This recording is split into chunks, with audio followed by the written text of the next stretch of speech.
오늘 13번째 주일 오전 성경 공부 함께 나눌 주제는 내 교회의 의미라는 주제로 함께 공부하도록 하겠습니다. 우리가 지난 시간에 승리의 길이라는 주제로 함께 공과 공부를 했는데요. 우리 잠깐만 리뷰하고 넘어가자면 우리는 여전히 3대 주적을 눈앞에 두면서 살아가고 있는 성도들이죠. 첫 번째로 세상, 주의 원수 마귀 사탄, 그리고 나의 옛 자아, 육신적 내 자아입니다.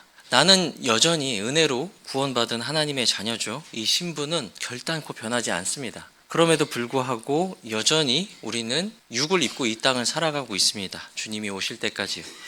그래서 우리가 싸워야 할 이 3대 주적도 전혀 변함이 없습니다. 우리는 마귀 사탄, 내 육적인 자아, 그리고 우리 주변을 둘러싼 세상의 모든 유혹적인 환경들을 맞서서 늘상 깨어 기도하며 말씀 위에 서서 살아야 되겠죠. 하나님께서 우리를 이렇게 적진에 홀로 두시지 않고 우리에게 싸워서 이길 수 있는 승리의 길을 살아갈 수 있는 9가지 무기를 주셨다고 우리가 지난 시간에 함께 나눴는데요. 다 기억하실 겁니다. 침례, 주님의 교회에 연합하는 것, 그리고 지체들과 영적으로 교제하는 것, 세상에서 분리하는 것, 죄에 더욱더 민감해지는 것, 청지기직을 실천하면서 살아가는 것, 하나님의 말씀을 더욱더 가까이 하는 것, 예수 그리스도의 복음을 증거하는 증인의 삶을 살아가는 것, 또 마지막으로 성령님 안에서 끊임없이 깨어 기도하는 것, 이 9가지 무기를 살펴봤습니다. 이것을 단순히 공부라는 말에 이렇게 포괄하지 마시고 내 삶에 적용 실천해서 실제적으로 내 삶에서는 이 9가지 무기가 얼마나 잘 작동하고 있는지 한번 살펴보았으면 좋겠습니다 라고 지난 시간에 우리가 함께 공부했죠. 왜냐하면 우리가 책상 앞에서의 공부도 매우 중요하지만 그 공부를 우리 영적 삶에 실천하는 것이야말로 사실은 이 승리를 경험하는 가장 중요한 길이다라고 말씀드렸습니다. 우리가 자녀의 신분을 잃지 않는 이유는 우리가 항상 갈보리에 서 있기 때문입니다. 우리가 낙담하든 승리하든 어느 상관에 변함없이 우리가 서 있는 곳은 주님께서 승리하신 갈보리 언덕, 주님께서 피 흘리신 그곳이 우리의 베이스 캠프라고 말씀드렸죠. 자, 그럼에도 불구하고 그것들을 능동적으로 사용하지 않으면, 적용하지 않으면 승리가 우리의 것이 될 수가 없다는 것입니다. 오늘 그 다음 번째 주제로 살펴볼 내 교회의 의미라는 이 공과 주제는 지난번에 우리가 함께 살펴보았던 내용하고 너무나도 밀접한 관련이 있습니다. 승리의 무기 첫 번째부터 세 번째는 교회 안에서의 새 생활이라고 말씀드렸습니다. 침례 순종한 성도가 지역교회에 연합해서 지역교회 지체들과 함께 하나님을 경배하고 기도하고 말씀 공부하는 영적인 교제들을 끊임없이 지속해 나가는 것, 이것은 구원받은 성도가 성령님의 열매를 맺는 데 있어서 너무나도 중요한 첫걸음이다라고 말씀드렸죠. 그 3가지 무기를 우리가 삶에 잘 적용하기 위해서는 성경이 말씀하고 있는 내 교회가 어떤 의미를 가지고 있는지에 대해서 아는 것은 너무나도 중요한 일이라고 볼 수 있습니다. 마태복음 16장 18절에서 주님께서 이렇게 선언하셨죠. 내가 내게 이르노니 너는 베드로라. 내가 이 반석 위에 내 교회를 세우리니 지옥의 문들이 그것을 이기지 못하리라고 말씀하셨습니다. 주님께서 여기서 교회를 세우시겠다고 말씀하셨고 그냥 교회가 아니라 내 교회를 세우시겠다고 말씀하셨습니다. 오늘 우리가 함께 공부할 주제는 이 내 교회라는 것이 무슨 의미를 가지는지, 그리고 이 내 교회라는 것이 얼마나 중요한 의미를 가지는지에 대해서 함께 살펴보는 시간을 갖도록 할게요. 먼저 본론에 들어가기 전에 우리가 한번 스스로 질문해 볼 수 있는 문제지가 하나 있습니다. 교회라는 단어를 들을 때 무엇이 여러분 마음속에 가장 먼저 떠오르나요? 첫 번째는 건물입니다. 두 번째는 교파이고 세 번째는 주님이 불러내신 무리입니다. 저는 당연히 또 장담하건대 여기 계신 우리 지체 여러분들은 3번으로 답을 하실 거라고 저는 100% 확신하거든요. 근데 잘 아시다시피 현재를 사는 많은 사람들이 이 세 번째 답지보다는 첫 번째 내지는 두 번째 답지를 먼저 떠올리는 것이 압도적인 대다수일 것이에요. 안타까운 일이기도 하죠. 바른 교회관을 가지고 있는 것은 우리 신앙생활의 바른 시작을 알리는 굉장히 중요한 요소다라고 볼 수가 있습니다. 왜 교회관이 중요한가에 대해서 살펴보겠습니다. 우리는 구원을 받을 때 모두 개인적으로 구원을 받죠. 누가 내 대신 믿어줘서 구원을 받는 것이 아닙니다. 지난 시간에 살펴봤듯이 유아 세례처럼 부모님이 믿지 않는 나를 대신해서 세례를 준다고 해서 죄가 씻겨지고 구원을 받는 것도 아니죠. 오직 나라는 개인이 복음이라는 말씀을 듣고 그것을 이해하고 내가 믿는 것입니다. 그렇게 구원은 개인적인 것이라고 볼 수가 있죠. 하지만 구원받은 이후에 우리의 삶은 그것과는 이제 차이가 있습니다. 침례에 순종하고 한 지역교회에 더해진 구원받은 신자는 이제 그리스도의 몸의 한 지체로서 다리인지 팔인지 눈인지 코인지 입인지는 모르겠지만 분명히 이제 그리스도의 몸으로서 집합적인 공동체 생활을 하기 시작합니다. 이제 성장이라는 것은 내 개인의 차원을 넘어서 우리 모두의 문제라는 것이죠. 자, 신약 성경 전체를 한번 살펴볼까요? 고린도 전서, 후서, 로마서, 빌립보서, 골로새서, 에베소서 모든 서신들이 지역교회를 향해 있습니다. 신약 성경이 믿는 모든 성도들에게 말하는 것은 개인의 차원보다 먼저 1차적으로는 지역교회에게 주어진 명령이다라고 볼 수 있습니다. 나는 구원받고 하나님의 자녀가 되었습니다. 나는 오늘 죽어도 저 하나님의 영원한 정죄의 심판에 들어가지 않습니다. 자, 그럼에도 불구하고 영적 성장은 또 다른 문제라는 것입니다. 그것은 우리의 보상과 연결이 되어 있습니다. 자, 저는 어머니 손을 붙잡고 어찌 되었든 간에 교회라고 불리는 조직에 약 40년 정도 있었던 것 같습니다. 많은 분들을 경험했어요.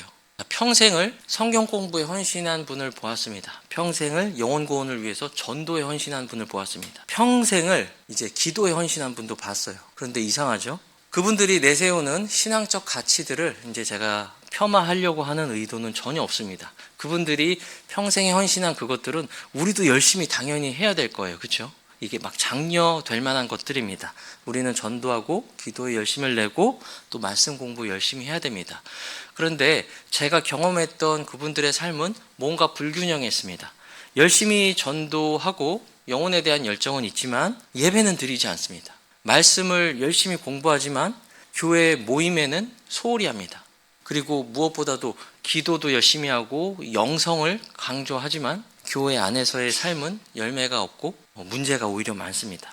저는 시간이 지나서 교회에 대해서 공부하고 이제 묵상하고 하면서 저는 그때 답을 얻게 되었습니다. 왜냐하면 그 모든 불균형은 주님께서 말씀하신 진리와 기둥의 터인 이 지역교회에 대한 성경적 가르침이 잘 정착되어 있지 않기 때문입니다.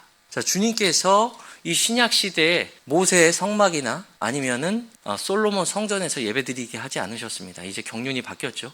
이제 이 시대에는 믿고 거듭나고 침례에 순종해서 모임을 이룬 한 지역교회를 하나님께서는 섬김과 경배를 받으시는 기관으로 인증해 주셨습니다.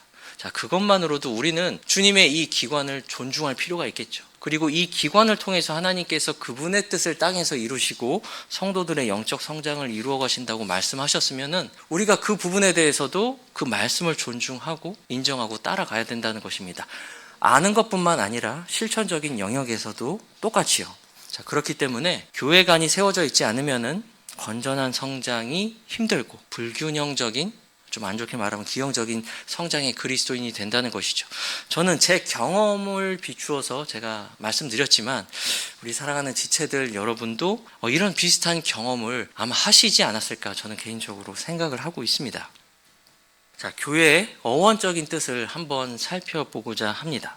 교회, 영어로는 church. 자, 이거에 해당하는 그리스어는 에클레시아라는 단어입니다. 에클레시아라는 단어는 에크와 칼레오의 합성어입니다. 몸모로부터 불러냄을 받았다라는 뜻이에요. 에클레시아는 어떤 특정 목적을 위해서 불러냄을 받은 무리라고 볼 수가 있습니다. 예수님께서 이 땅에 머무셨던 그리스 로마 세계에서 에클레시아라고 하면은 누구도 오해 없이 실제적으로 모이는 모임으로 받아들입니다. 예를 들어 우리가 동네에서 몇 통 몇 반 반상의 모임이 있습니다 라고 말하면은 그것을 다 실제적인 모임으로 받아들이는 것과 똑같아요. 그 반상회를 예를 들어서 뭔가 우주적으로 모이는 신비한 모임으로 생각하는 동민들은 단 한 명도 없을 것입니다. 그 당시에 정치인들을 선출하기 위한 목적으로 모였던 모임, 그리고 학술적인 토론을 위해서 모였던 모임, 모두 똑같이 예외 없이 에클레시아라고 칭했습니다. 하지만 에클레시아라고 해서 모두 다 주님의 에클레시아는 아닙니다. 마태복음 16장 18절에서 주님은 내가 내 교회를 세우리니 라고 말씀하셨습니다. 그러니까 나의 에클레시아를 세우겠다라고 말씀하신 것이죠. 사도행전 19장에서는 사도 바울을 대항해서 분노해서 모였던 그 폭동의 무리조차 에클레시아라고 말하고 있습니다. 그런 폭동적인 집회, 그리고 범죄자들을 어떻게 인도하고 처리해야 할지 결정하는 그런 집회, 학술적인 토론을 위한 집회, 그런 모든 실제적인 모임이 에클레시아라고 불려집니다. 하지만 그 모든 에클레시아, 교회가 주님의 내 교회는 아니라는 것이죠. 근데 그 에클레시아, 그 교회가 주님의 내 교회는 성경이 말씀하고 있는 주님께서 친히 세우신 특징들이 다 포함되어 있는 모임을 주님의 내 교회라고 지칭할 수 있습니다. 자, 그것을 하나씩 살펴볼 텐데요. 미리 말씀드리자면은 어떤 물리적으로 세워진 건축된 건물은 주님의 내 교회가 아닙니다. 그리고 어떤 교파도 내 교회가 아닙니다. 또 구원받는 즉시 자동으로 편입되는 어떤 보이지 않는 추상적인 개념이나 집합체도 주님의 내 교회가 아니라는 것이죠. 주님께서 마태복음 16장 18절에서 내가 내 교회를 세우리니 라고 말씀하셨을 때 내 교회가 갖는 의미는 세 가지가 있습니다. 첫 번째는 주님이 주인 되시고 주님만이 소유하실 수 있는 모임이 바로 주님의 내 교회입니다. 그리고 두 번째는 주님께서 주인 되시고 소유하실 뿐만이 아니라 주님의 원칙과 방법대로 신약 성경 말씀대로 운영되는 조직이 모임이 바로 주님의 내 교회다. 그리고 세 번째는 그 모임이 가지는 영속성입니다. 이 모임은 주님의 원칙대로 운영하시겠다고 말씀하셨기 때문에 그 속성상 영원합니다. 예를 들어서 역사의 한 부분 동안 사라졌다가 어느 날 갑자기 나타나는 그런 조직이 아니라 주님께서 말씀하셨을 그때부터 앞으로 주님 오실 때까지 중단 없이 이 역사의 무대에서 계속 존재했다는 것이죠. 자, 주님께서 내 교회라고 말씀하셨을 때는 적어도 이 세 가지 속성이 분명히 그 안에 전제되어 있다는 것입니다. 그리고 이 세 가지를 분명히 알고 있어야지 우리가 이 교회로 넘쳐나는 이 세상에서 무엇이 바른 교회이고 무엇이 성경적이지 않은 교회인지에 대해서 구별할 수 있는 최소한의 기준이 생긴다는 것이죠. 자, 우리가 하나씩 살펴보겠습니다. 주님의 내 교회는 오직 주님께서만 그 모임의 주인이 되시고 주님만 그 모임의 소유자가 되신다는 것입니다. 제가 사도행전 20장 28절을 읽어드리겠습니다. 그러므로 너희 자신과 모든 양떼에게 주의를 기울이라. 성령님께서 너희를 그들의 감독자로 삼으사 하나님의 교회 곧 그분께서 자신의 피로 사신 교회를 먹이게 하셨느니라고 말씀하고 있습니다. 자, 한마디로 가장 비싼 그 예수님의 핏값을 치르심으로써 교회를 사셨다는 것입니다. 가장 비싼 값으로 치르셨죠. 주님이 그 피 흘린 값으로 주님의 몸된 교회를 사셨다는 것입니다. 그렇기 때문에 이 교회는 누구도 예수님 외에 누구도 소유자가 될 수가 없다는 것이죠. 그리고 인간 창립자나 창설자도 교회를 창립했다고 말할 수 없습니다. 왜냐하면 내가 내 교회를 세우리니 주님께서 만드셨고 주님께서 시작하셨기 때문이죠. 하지만 여러분 주위를 보시면 감리교회, 장로교회, 무슨 교회, 무슨 파 이런 게 여러 가지 많죠. 하지만 그것들은 인간 창립자가 그 교단의 시작을 알리는 것을 시작으로 만들어진 것입니다. 그렇죠? 엄밀히 말해서 성경에 비추어 보면 그것은 주님이 시작한 교회는 아니다라고 말할 수가 있는 것이죠. 두 번째 원칙, 주님의 소유인 교회는 당연히 그 소유주이신 주님의 원리만으로 운영되는 것이죠. 주님의 원리는 신약 성경에서 찾아볼 수가 있겠죠. 주님께서 다시 오실 때까지 거듭난 모든 성도들이 청지기가 되어서 잠시 동안만 이 지역교회 안에서 대신 맡아서 운영하는 것일 뿐입니다. 청지기에게 요구되는 것이 무엇이죠? 신실함이죠. 이 신실함으로 이 기록된 말씀에 따라서 이 지역교회를 운영하는 것입니다. 만약 어떤 사람이 나는 이 교회가 주님의 소유된다는 것을 믿는다 라고 말하면서 인간적인 방법과 원칙에 따라서 이 교회를 운영한다면 그것이 주님의 교회가 될 수 있을까요? 그럴 수 없죠. 자, 우리는 두 가지 규례만 인정하죠. 침례와 주님의 만찬만 시행합니다. 우리는 두 가지 직분만 인정합니다. 목사와 집사만을 인정합니다. 불편하지 않습니까? 여러 가지 사람 사는 세상 복잡한데 필요에 따라서 효율적으로 임시적인 많은 직분을 만들어서 교회 안에 배치할 수 있습니다. 기존 제도권 교단에서 하는 것처럼 교회 지체 간의 결속력을 다지기 위해서 세족식 같은 거를 우리 그 교회에서 실행할 수도 있습니다. 그런데 그렇게 하지 않죠. 그렇게 하지 않는 이유는 한 가지뿐입니다. 서울제일침례교회는 주님의 소유일 뿐만이 아니라 소유하신 주님이 말씀하신 원칙에 따라서만 이 교회가 운영되어지기 때문입니다. 우리는 거듭나고 침례 순종한 성도들로서 이루어진 회중이죠. 이 모든 회중들이 청지기입니다. 오직 하나님의 말씀과 성령님 안에서 주님의 원칙에 따라서만 운영되어져야 될 것입니다. 여기에 인간들의 논리나 비즈니스 원칙 같은 것은 절대로 적용할 수 없고 받아들일 수도 없습니다. 마지막 세 번째는 영속성입니다. 자, 주님께서 소유하시고 주님께서 운영하시는 주님의 모임, 집회는 단절되지 않습니다. 마태복음 16장 18절은 말씀하죠. 지옥의 문들이 그것을 이기지 못하리라. 이 말씀 안에는 내가 보존하겠다라는 보존이라는 단어를 써서 명시적으로 약속하고 있지는 않지만 지옥의 문들이 주님이 세우신 지역교회들을 결코 없애거나 이기지 못할 것이다 라는 명확한 보존을 암시적으로 분명히 보여주고 있죠. 초세기 교회 사도시대 때부터 그리스도 교회를 향한 박해는 언제나 존재해 왔습니다. 네로부터 시작해서 도미티안 황제, 칼리굴라 황제, 그 로마의 수없이 많은 황제 기간 동안 로마의 10대 대박해가 있었죠. 자, 정말 말하기 입에 담기 힘들 정도로 피비린내 나는 박해들이 초세기 교회 동안 수백 년 동안 있었습니다. 그리고 암흑기라고 불리는 중세 카톨릭 천년 치하 동안에 어마어마한 침례 성도들이 무시무시하게 입에 담지도 못할 박해로 다 목숨을 잃어갔습니다. 그리고 지금도 마찬가지입니다. 불교 국가, 무슬림 국가, 저 북한, 김정은 독재 국가, 여러 독재 국가에서 지금도 여전히 하루에 수없이 많은 그리스도인들이 박해로 이 세상을 등지고 있죠. 자, 그럼에도 불구하고 교회가 없습니까?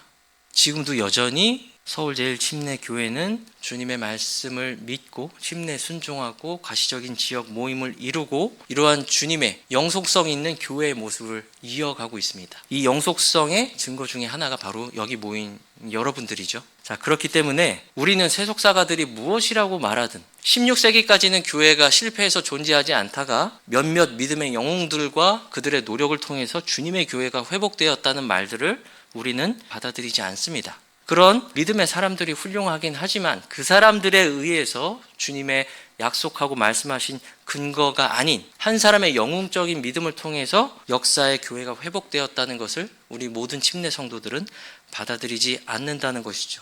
주님만이 그 교회를 소유하시고 주님만이 그 교회를 운영하시는 이 주님의 모임은 영속적으로 그분의 말씀의 근거에서 존재합니다. 이 교회에게 어울리지 않는 그리고 절대로 받아들일 수 없는 키워드 두 가지가 있습니다. 그것은 회복과 개혁이라는 키워드입니다.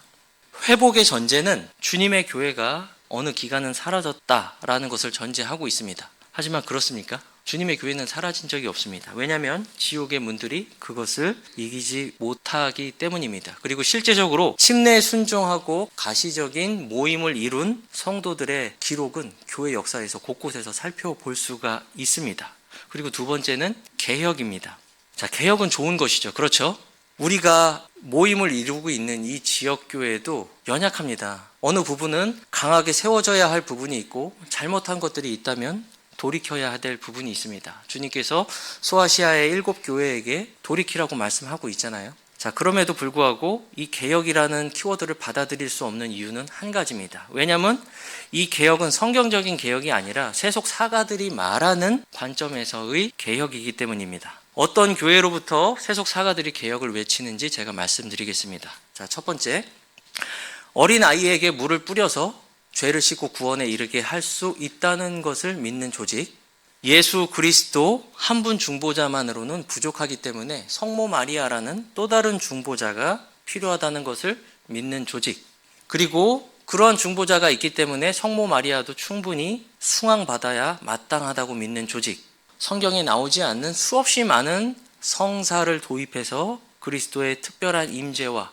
인간이 만든 인간 전통의 교회의 권력을 강화시키려는 조직, 교황의 모든 판단은 오류가 없다고 믿는 조직, 그 조직으로부터의 개혁이 필요해서 한 개혁 세력이 등장합니다. 그것이 종교개혁이죠. 하지만 그 개혁은 미진한 개혁에 불과합니다. 왜냐하면 그 개혁자들의 저술들을 보면은 여전히 유아 세례를 시행하고 여전히 성모 마리아는 숭앙받아 마땅한 존재고 또 보이지 않는 무형의 우주적 교회를 주장하고 여러 가지 비성경적인 원칙들이 그대로 답습되고 있기 때문입니다. 자, 여러분, 역사라는 권위 앞에 무릎 꿇지 마시고 오직 성경의 권위 앞에서만 무릎 꿇는다고 가정을 하면은 우리가 성경 전체에서 보여주는 지역교회의 모습은 이런 개혁이 필요한 교회의 모습과는 전혀 다르다는 것을 알 수가 있죠. 자, 만약에 누군가 회복과 개혁의 이런 전제들을 받아들인다면 주님께서 말씀하신 것들을 이행할 능력이 없다는 것을 고백을 간접적으로 하게 되는 것입니다. 그리고 주님께서 약속하신 것들을 실행하지 않았다고 간접적으로 고백하는 것과 같은 것이죠. 우리가 믿는 바는 주님께서 내가 내 교회를 세우겠다고 말씀하신 분께서 그 약속의 근거에서 오늘날까지 주님의 교회를 계속 지속해 오게 하셨다는 것입니다.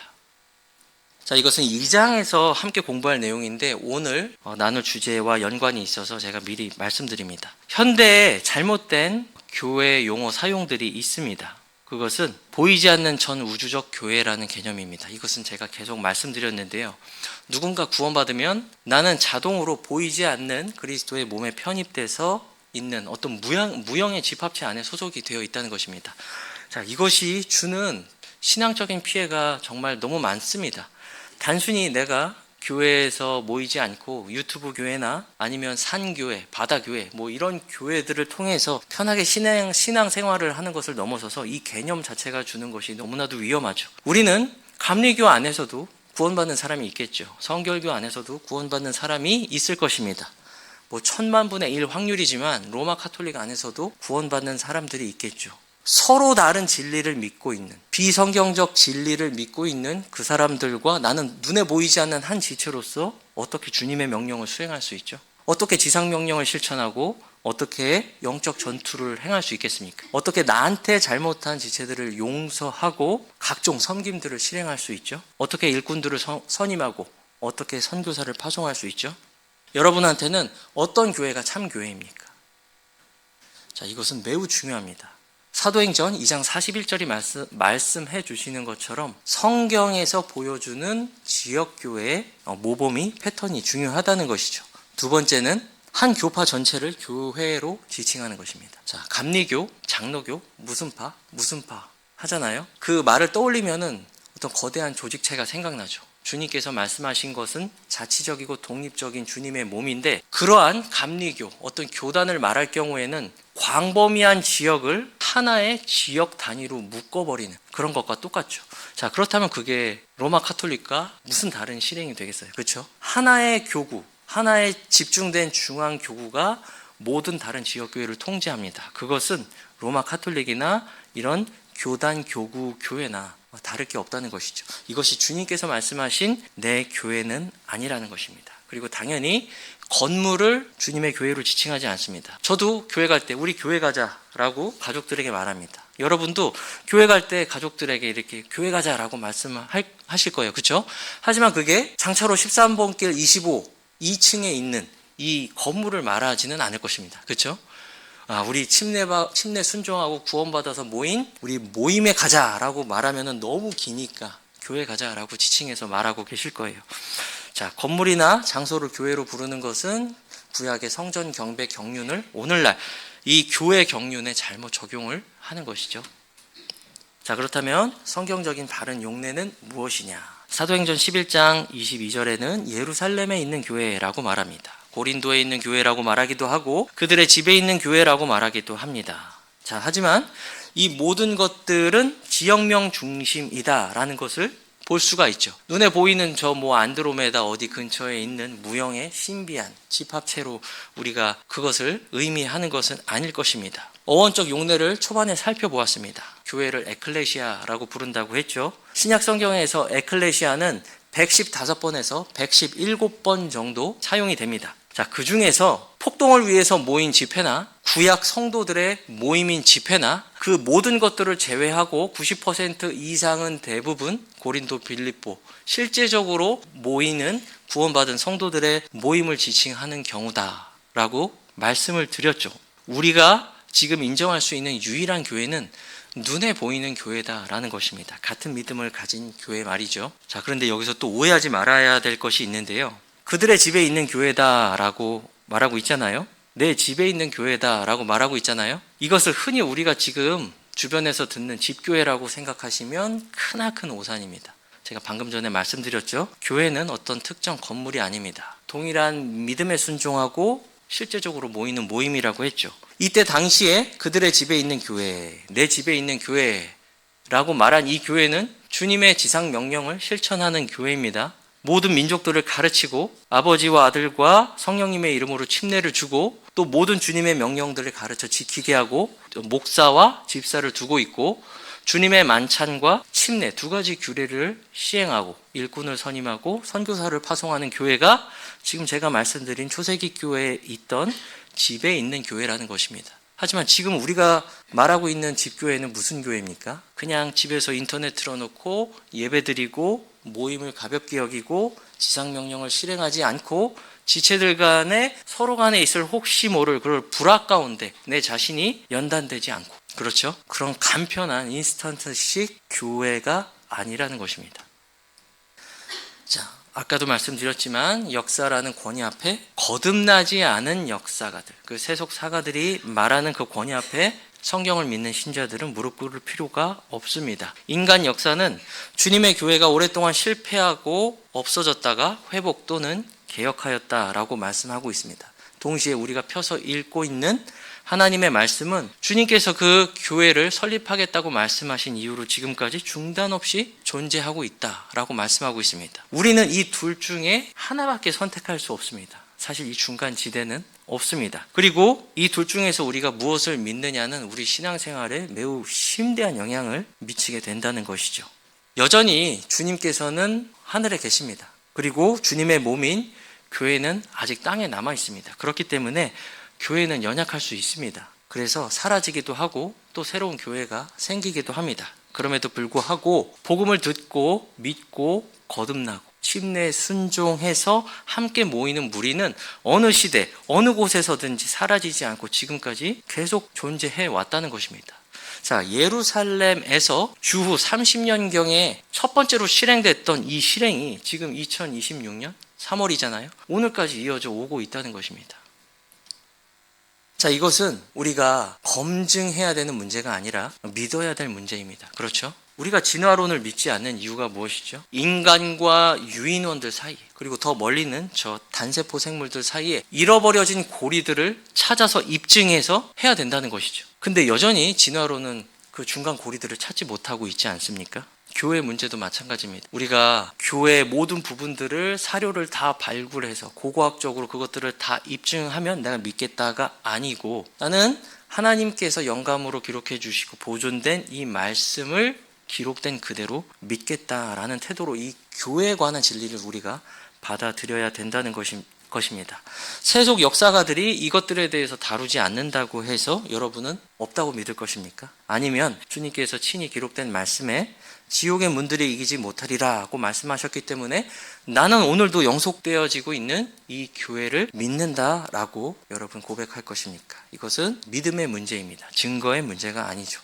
자, 정리해보자면 주님께서 내가 내 교회를 세우겠다라고 말씀하셨을 때 내 교회의 의미는 오직 주님만 주인 되시고 주님만이 소유하실 수 있는 모임이다 라는 뜻이고, 두 번째는 이 소유된 모임은 오직 주님의 방법에 따라서 기록된 신약 성경의 원리에 따라서만 운영되고 움직이는 교회다 라는 뜻입니다. 그리고 세 번째는 주님이 소유하시고 주님의 방법대로 운영하는 이 교회는 단절없이 역사상 항상 존재하고 주님 오실 때까지도 계속 존재할 것이다. 이 세 가지를 믿는 것입니다. 내가 내 교회를 세우리니 지옥의 문들이 그것을 이기지 못할 것이다 라고 말했을 때 여러분은 이 세 가지 요소들을 기억할 수 있어야 됩니다. 그리고 여러분 마음속에 정확하게 두셔야 된다는 것이죠. 이것은 건물이 아니고 교파도 아니고 무형의 개념도 아니고 무형의 모임도 아닙니다. 그리고 인간 창립자를 가지는 것도 아닙니다. 자, 묵상과 적용입니다. 이것은 제가 유인물에 나눠드렸고 거기에 잘 나와 있으니까 보시고 묵상해 보셨으면 좋겠습니다. 기도하고 마무리하겠습니다.